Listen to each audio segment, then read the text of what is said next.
On the Metaverse. Today we are talking Metaverse and virtual worlds, more specifically 3D virtual worlds, which it seems like inevitably crypto investors and just Web3 in general is moving in that direction to incorporating and adopting 3D virtual worlds as places where we can interact, play games, and generally live our lives, but in a digital place with our digital characters. So today we're going to go through pretty much what the offerings are today in May 2022 around 3D virtual worlds and 3D metaverses. So I've got a few examples today. This is all pretty much off the back of the Yuga Labs land sale, excuse me. Recently, they put out a teaser to demonstrate their first tech demo for their 3D virtual world, and it gives us a bit of a glimpse into what is gold standard right now for a 3D virtual world. So we'll give everybody just a couple of minutes to get in here. Chat's going to be open, so feel free to chat and to put in questions if you're here live. This will be a back and forth. We'll timestamp this at the end for anybody watching on tape delay so that you can have access to all the links in a much quicker fashion. So we'll give just 30 seconds for more people to get in here. Feel free to open up questions. We're talking metaverses today. We're going to talk a bunch of different examples, conceptually, theoretically. Want to hear your opinion and kind of hear what you're interested in when it comes to 3D metaverses. So we'll wait just 1 second. And while we do, quickly just a reminder on the collectiveshift.io platform, we've got a wonderful platform here with an assets page, goes through many top level assets, and we can dig into each of those. They each have their own dedicated page that goes into summaries, token utility, and bullish and bearish for these different assets. Additionally, we have a wonderful airdrops page as well. This is foundational research. Airdrops research doesn't change too often because these airdrops do take a long time. So we've got airdrops broken down by blockchain and wallets, DeFi, NFTs. Not many people are breaking down airdrops by NFTs, so something unique there. And then the last thing before we get into metaverses and what we're actually talking about today is we do have an our investment section over at the collectiveshift.io platform. Early stage crypto opportunities, long-term growth portfolio, and the NFT portfolio. These are real portfolios, not mock. This is real ETH that the company is using. And probably the coolest one, in my opinion, is the NFT portfolio. There's really not many research firms out there creating NFT portfolios and participating alongside investors to, see what works, see what doesn't, because we're still in a very venture ecosystem when it comes to crypto and Web3. And that is the same when it comes to metaverses. One of today's discussion is office hours related to 3D metaverses. And this is all on the back of a teaser, or what they called a tech demo, from Yuga Labs and from the Otherside. And here is the tech demo. So let's start here. This is pretty much our baseline for what a 3D virtual world should look like. And if we have a look at this, let's analyze this, a little bit in depth. Here we have our interface. We've got a chat feature on the bottom left-hand side where Curtis is talking to us. So we'll be able to have a chat feature very similar to Decentraland. And on the bottom right-hand corner, they give us button instructions or controls. So we've got move, look with our mouse, jump, speak, chat, emote, where they can do little dances, do little emotions, and then that's pretty much the user experience. Now let's have a look at the actual or the interface. Let's have a look at the experience. It's got a bit of a Fortnite feel to it.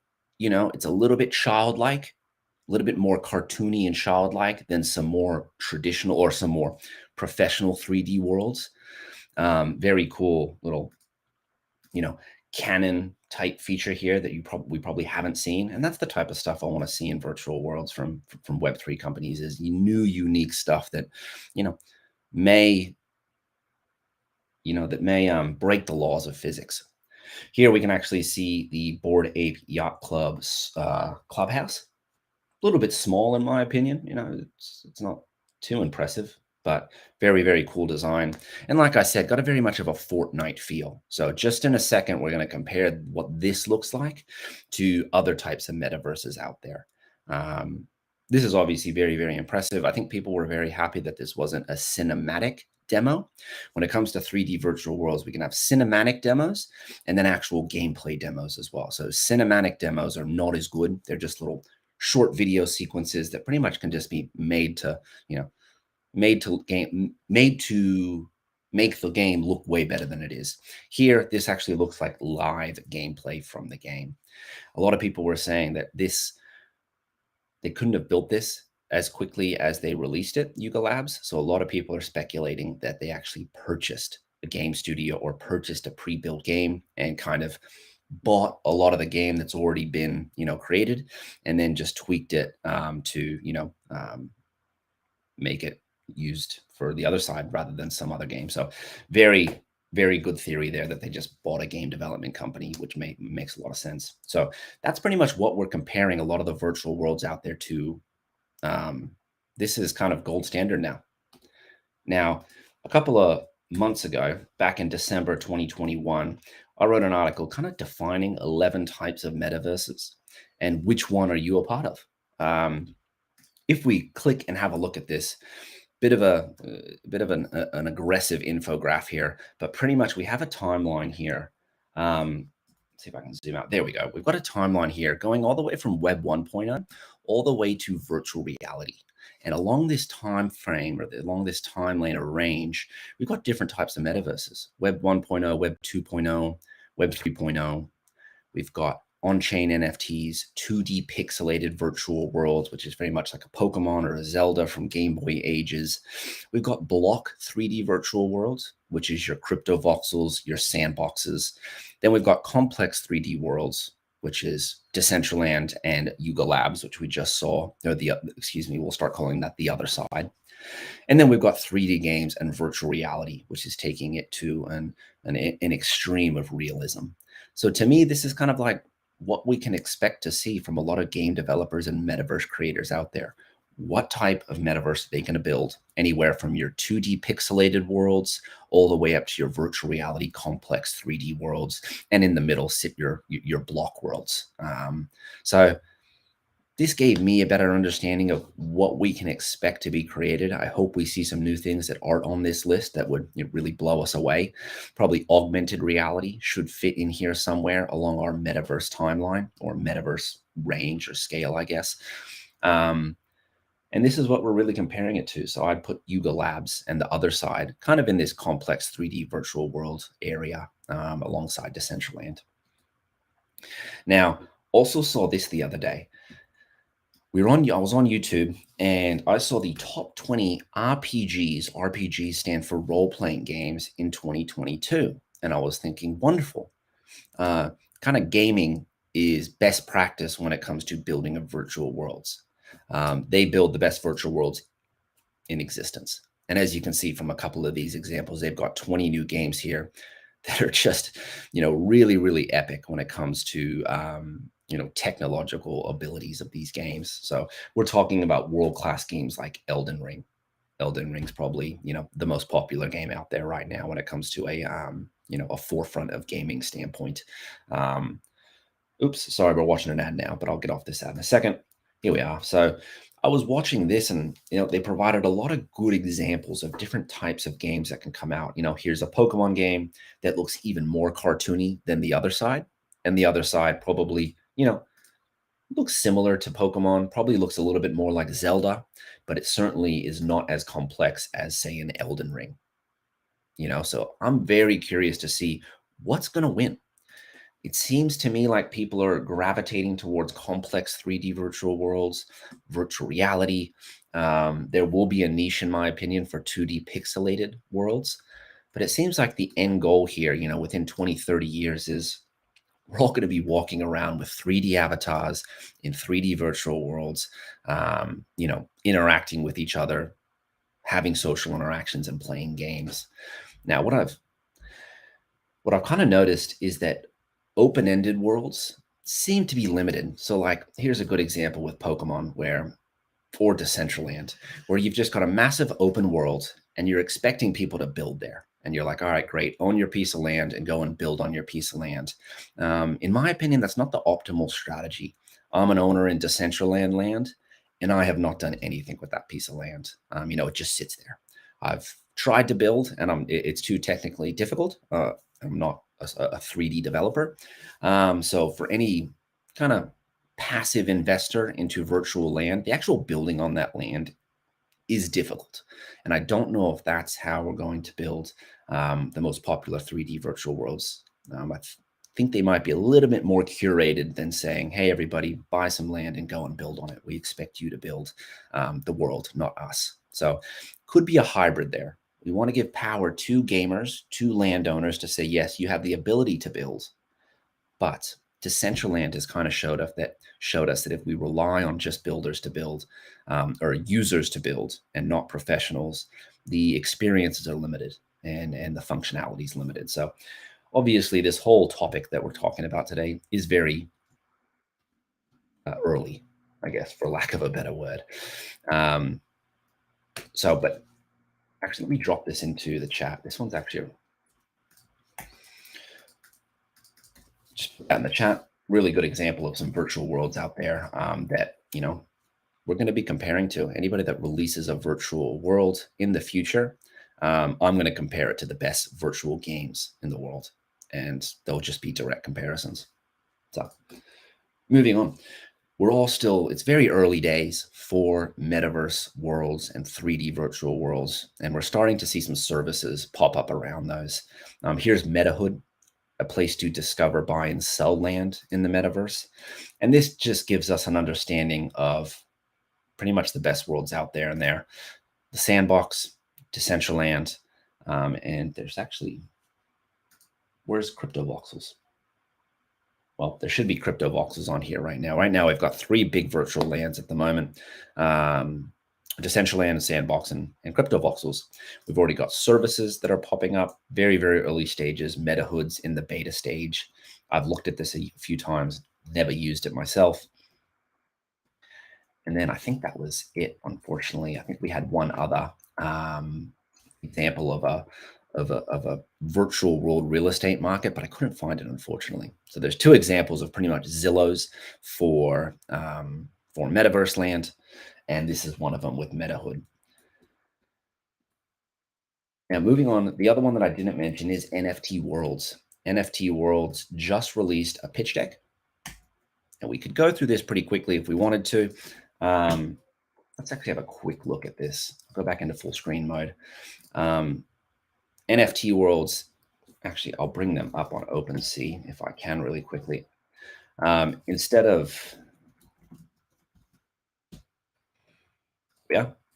of say Yuga Labs just releasing one world, the other side with a bunch of land plots on it, NFT Worlds is selling complete worlds and complete land plots that are quite large.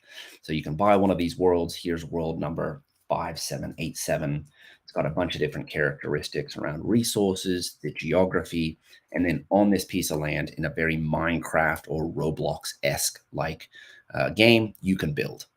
So here's another example of kind of a bottoms up metaverse in which, we're expecting the users to build quite a lot on the land. And it would be remiss of me not to mention Roblox or to mention Minecraft. The impact, in my opinion, that Roblox and Minecraft has on Generation Z and Generation Alpha, the youngest generations in the world, is massive. If I come over here, hopefully get some Roblox gameplay here. This is what kids are playing a lot of. I'm reading that they're playing a lot of it because they can hang out with their friends. Excuse me, we'll skip this ad in just a second. Oh, we'll skip another ad in just a second. Apologies. But essentially, kids are going home, logging on online, and they want to play with their friends, interact with their friends, and build with them as well. So Roblox is probably one of the most popular out there, along with Minecraft. They're becoming very cultish. We would put Roblox and Minecraft into the 3D block worlds. So if we go back to our types of metaverses, we are looking at block 3D virtual worlds when it comes to Roblox and Minecraft. It makes a lot of sense for little kids. It's a lot easier to pretty much just understand and comprehend what's going on here when it comes to Roblox. It looks like someone's created a game to become a pizza delivery guy in Roblox. So this little character on the video we're watching is delivering pizzas. So pretty fun little experience for kids. But I guess the point here is that teenagers and children's expectations of virtual worlds is a lot higher than yours and I's. I'm 33 years old, I think, and early 30s, and my expectations of a virtual world are like Zelda and Pokemon from the Game Boy worlds. Of course, my expectations have gotten higher as games have gotten better on Xbox, PlayStation, PC. But at the end of the day, I grew up with Game Boy games. So my expectations have a limited ceiling. But when you're a youngster and you're growing up in 2022 and you have virtual reality, you have Roblox, you have Minecraft, you have Fortnite, you have all these wonderful virtual worlds that you can compare and contrast, your expectations just get a lot higher. So very, very bullish on the next generation who's going to be building these out. I think there's a lot of really, really talented people at ages, 15 to 25 who are part of decentralized communities and who have been a part of decentralized communities for longer than for most of their lives. So it would be remiss of me to not mention Roblox or Minecraft. Let's get some Minecraft gameplay on here as well, just to show what the kids are playing. Actually, I haven't really played these two, to be honest. I tried to play Minecraft. It really wasn't that enjoyable. But the kids, they seem to absolutely love it. So I'm not going to fight them there. Here is Minecraft. Very 3D block type world. Far easier to comprehend, to understand, to pretty much, conceptualize and take in as a youngster. So it looks like we're destroying blocks here. You can create blocks. A lot of opportunity to build. So it looks like these kind of early projects, not early, but these Minecraft and Roblox projects of the world are pretty much preparing the youngsters of today to build bigger and better virtual worlds in the future. So I'll stop there on the little hiatus from Web 3 over to Web 2. But this is, in my opinion, Fortnite, Roblox, Minecraft are the building blocks for for younger generations to build better virtual worlds in the future. So we skipped over from NFT Worlds over to that little hiatus. NFT Worlds has a wonderful deck here. I put it in the comments, pretty much chatting about how Metaverse platforms are changing the game. Players get access to great games, are rewarded for their time, effort, and skill.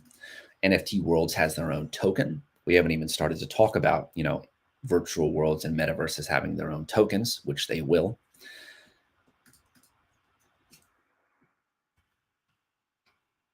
So we won't actually go through the whole deck. The whole deck's about 31 slides. Pretty decent little deck just for an overarching understanding of metaverse offerings. World building tools, open and unified world economy, virtual world marketplace, kind of foundational things right there. Having a look at just some quick statistics. We're over at Dune Analytics here, and I just tried to look for some metaverse statistics for, how's the market doing? And we've got statistics here for Sandbox and Decentraland, and it looks like metaverse performance is correlated to Bitcoin performance. We have our largest secondary market sales for both Sandbox and Decentraland happening in November of last year, which correlates with the BTC all-time high. Yep. Similarly, down here at the bottom, Decentraland also peaking in late November, and is, since decreased significantly in terms of secondary market volume. Additionally, if we look at our top non-fungible tokens on Coingecko, here's a pretty good understanding of, what the token landscape is when it comes to 3D metaverse worlds. We've got ApeCoin and the Otherside. We've got Decentraland and their world.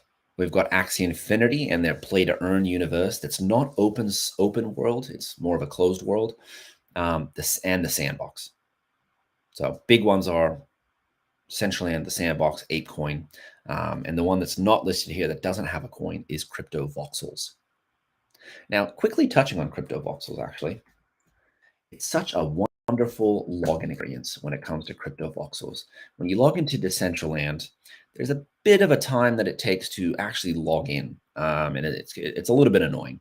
When I go to CryptoVoxels, I can literally drop in 2 seconds. Watch this user experience. It's really, really top notch. We are going to go to the first annual Metaverse art experience, I think.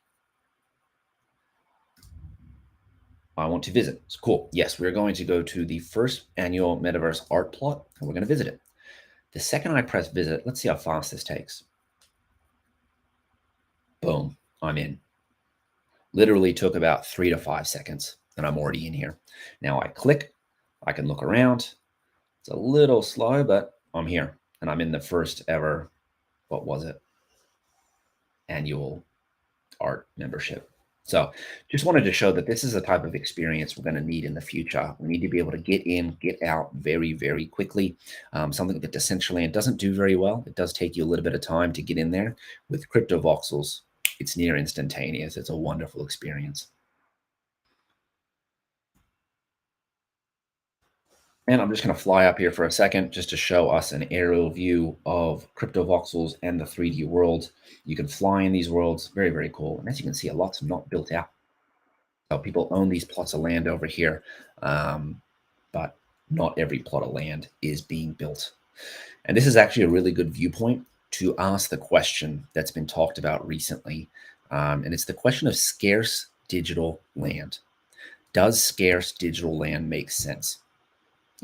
I'm using this viewpoint in here because, I could literally fly forever and we could literally create infinite amount of plots in CryptoVoxels, but CryptoVoxels has said, no, we're going to create scarce amount of plot lands or scarce amounts of plots.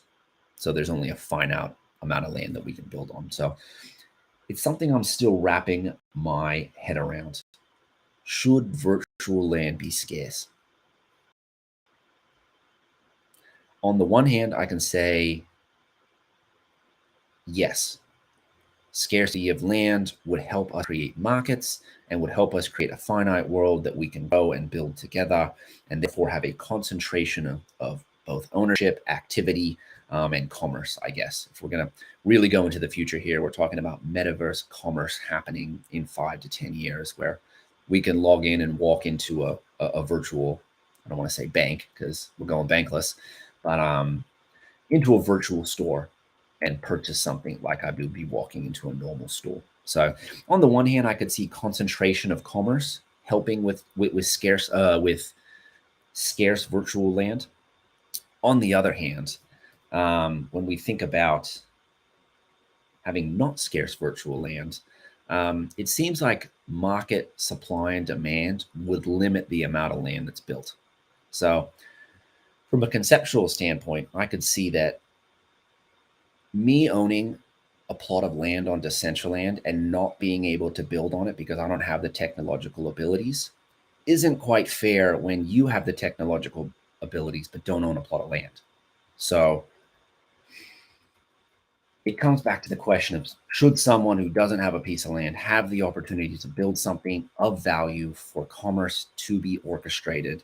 And if you were to say that, digital land shouldn't be scarce, then the answer is yes. If you have the technological capabilities to go and build on a Decentraland, a Sandbox, a CryptoVoxels, or the other side, should you have to own land to do so? Probably not. We want you to build, we want you to add to the economic activity that's happening in the metaverse. And therefore, why would we limit you to have to be a landowner to do so? So there might be some nice middle ground. I'm sure you don't have to own land to build on every metaverse, but from a moral, ethical standpoint of, pretty much just limiting people who aren't owners, don't know if that's going to be the winning formula.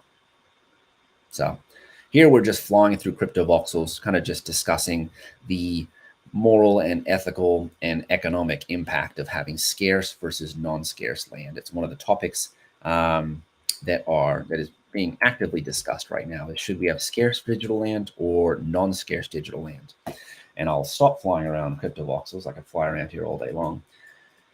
A lot of that discussion for whether land should be scarce or not has popped up due to the sale of Otherside lots. So just a couple of weeks ago, about a month ago potentially, we had the Otherside land sale. They sold Otherdeed land plots. They sold not about 100,000 of them. And they did about a 55,000 NFT public sale that pretty much crashed Ethereum there for a little bit. So this really brought about the discussion of, should digital land be scarce? You know, if we have people that have the technological capabilities to build 3D virtual experiences on a piece of Yuga land, should they have to be a landowner or an ape owner or just an asset owner to do so? And I think the answer is no. We want to empower people, whether they're owners or not, to build on a piece of virtual land or in a metaverse. So it's a fascinating debate that I'm going to be eagerly following: is, should metaverse land be scarce? And there's arguments that scarcity would help provide concentration of value. It would help create a market of supply and demand for assets, blah, blah, blah, good stuff there. But then on the other side, are we limiting participation by making assets scarce? If we can create digital land out of nothing, why is it up to the creators of the metaverse to dictate whether that's scarce or not? So really, really good discussions. And I'm very excited to see what forefront thinkers in the metaverse world have to say and write and do.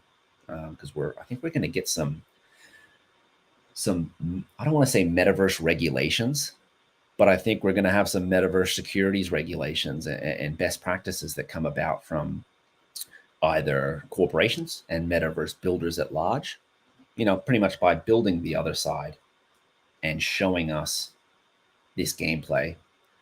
The Otherside is creating best practices by default, for Web3 competitors. So a lot of this discussion today for Metaverse office hours was driven by this tech demo done by the Otherside. And it's pretty good. We've got a tech demo here. It's a bit Fortnite-y, like we were talking about earlier. Where was I going with that? Oh, yes, the scarcity of land. So the Yuga, the Otherdeed land plot sale, and then the release of this tech demo has kind of spurred the debate of, should metaverse land be scarce or should it be infinite? And I think there's arguments for both sides. And I think if we make metaverse land infinite and not scarce, I don't think that limits value for someone who's building something on their land.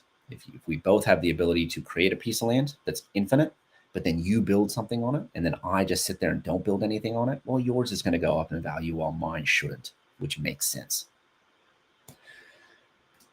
This is all in the context of an article that we wrote over at collectiveshift.io about the types of metaverses.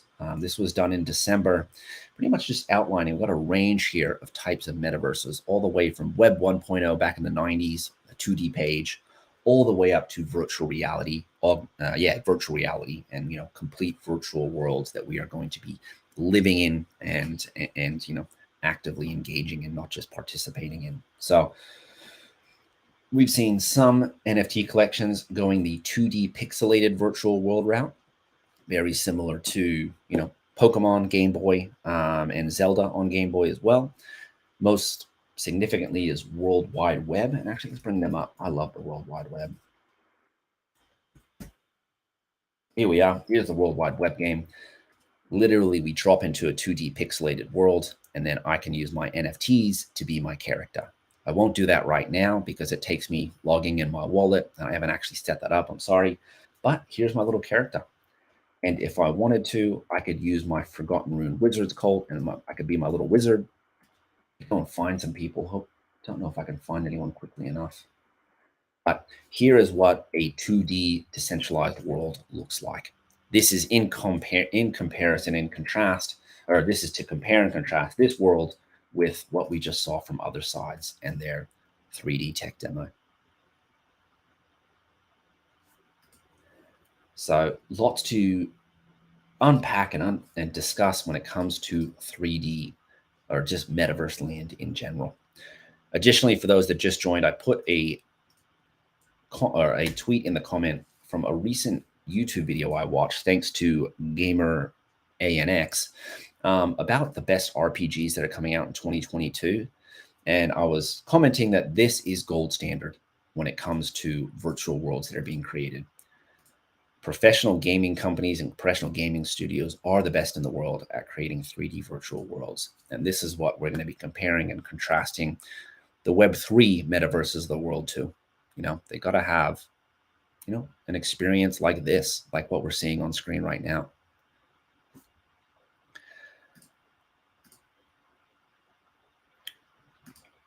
Additionally, was commenting on how younger generations who are teenagers at the moment or in their early to mid 20s have a much higher expectation of what a 3D virtual world can do.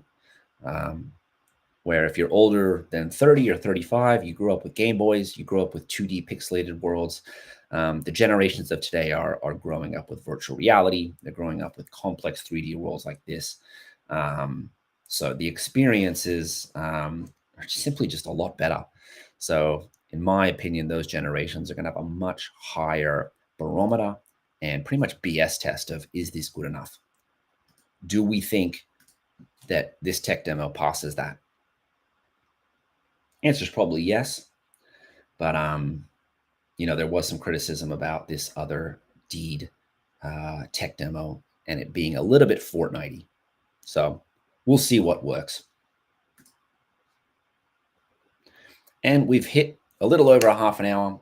That's kind of what I wanted to do today, was just run through all of that stuff with you today. That's probably where we'll wrap it up. We've got our 4 biggest metaverses out there at the moment: Decentraland, Sandbox, CryptoVoxels, and Otherside, even though the Otherside is pre-launch. We only have a tech demo. And we discussed the different types of metaverses that we could see being built out there in the world. And it's pretty much up to you as users to say what type of world you want to participate in. Me personally, I'm participating in most and pretty much the 2D pixelated worlds, the 3D complex worlds, and virtual reality. I haven't participated too much in the 3D block worlds, but have dove into CryptoVoxels a few times. Virtual reality, I'm very, very impressed with. I don't know if anybody else out there owns an Oculus. Massively, massively impressed with the experiences that you can do there. And I could totally see in the coming years, just the coming together of Web3 tokens, NFTs, and then virtual reality as well.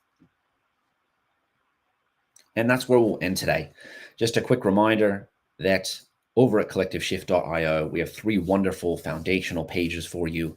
Our assets page, which has breakdowns of different assets and dedicated pages for them, along with bullish and bearish sentiments from our analysts.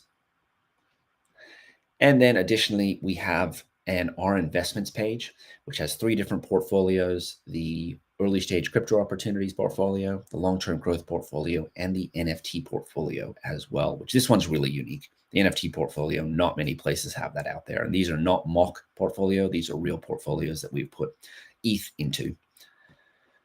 And then lastly, we have an airdrops page. Wonderful foundational resource for us. Airdrop strategies don't change too much, or they don't change too quickly. We update this thing about monthly, and we talk about airdrops for blockchains, wallets, bridges, DeFi, and NFTs. Not many people talking about NFTs and airdrops to the detail that we do. And a success story down the bottom here. Congratulations to everybody that participated in the Optimism airdrop number 1. And that's where we're going to end today. Bit of an overview, kind of an all-encompassing look at metaverses and where we are in 2022 in May. We've got some tech demos from the other side. It doesn't seem like Decentraland or CryptoVoxels are really going to pick up steam, and we may need to find a new winner when it comes to 3D virtual worlds. And it looks like the other side is our best bet at the moment. Like I mentioned, it's a little bit Fortnite-y. It's not as complex or as detailed as some of those RPGs that we saw from the gaming world, but people seem to be very excited about it as well. So pretty much we're going to be determining best practices over the coming 5 to 10 years for 3D virtual worlds and metaverses. How complex should they be? What activities are we going to be doing in there? How much commerce is going to be taking place in virtual worlds rather than outside of virtual worlds? From my initial experiences with metaverses and virtual reality, it really comes down to curated specific experiences that are working the best. When I play virtual reality or when I use virtual reality, I pretty much use it for a few games, golf, some shooter games, and they're very curated experiences. They're not just generalized open world experiences. Decentraland is Decentraland does that a little bit to you. If you log into Decentraland, it kind of just drops you in the middle of their metaverse. It doesn't really give you any direction. You can kind of go and do whatever you want in Decentraland, but then that also makes it very overwhelming. So curious to see what the best practices are from a user experience standpoint, and pretty much helping users get into a metaverse, participate in the metaverse, and then be an active user, be a recurring user that comes in daily. What's going to make users come in daily, weekly, monthly on a recurring basis into a metaverse so that they're being entertained, being compensated, and also learning and growing as humans. So that's what we're going to figure out. And I think that's what the best metaverse developers in the world are figuring out at the moment. So thank you to anyone that came and stayed for a little bit and followed along. Really appreciate you being here. I'm pretty excited for the pretty much the revolution and the renaissance that's coming with virtual worlds. It's pretty obvious to me that we're building out characters with our avatars. Our avatar NFTs are pretty much our baseline or our foundational assets to enter all of these different metaverses. So in my opinion, we'll get 3D models of all the best NFT collections out there. And pretty much we'll have the Otherside and Decentraland pretty much filled with zoo animals soon. And we'll all be running around talking to each other, hopefully. We will see. Once again, thank you for being here. Really, really appreciate you. And we'll be back at it another time. Bye for now.